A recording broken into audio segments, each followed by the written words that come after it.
Yang beraksi di hotel kawasan Sudirman ditangkap polisi. Pelaku mengaku telah 3 kali melakukan pencurian khusus di 3 hotel berbeda di Jakarta.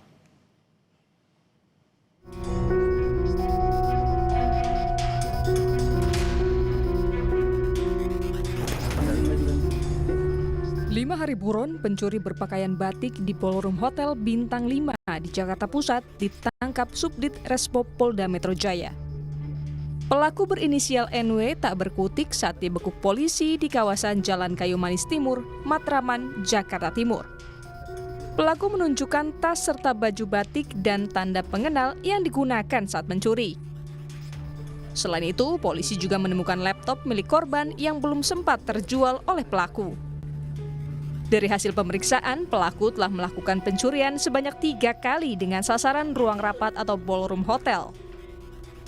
Pelaku pencurian yang sempat viral di media sosial yaitu pencurian spesialis hotel mewah.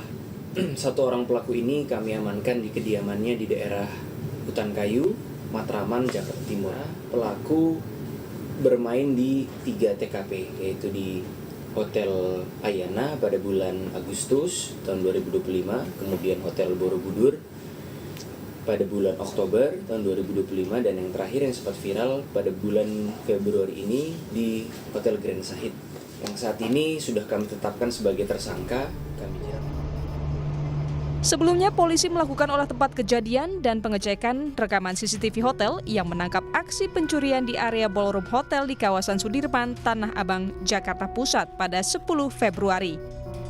Pelaku mengambil tas berisi laptop, handphone, dan uang tunai dengan total kerugian mencapai belasan juta rupiah. Pelaku memanfaatkan jam istirahat kegiatan di Ballroom Hotel untuk mengambil tas korban. Atas perbuatannya, kini pelaku mendekam di rutan sementara Polda Metro Jaya dan terancam pasal 467 KUHP dengan ancaman pidana 5 tahun penjara. Tim Liputan, Kompas TV.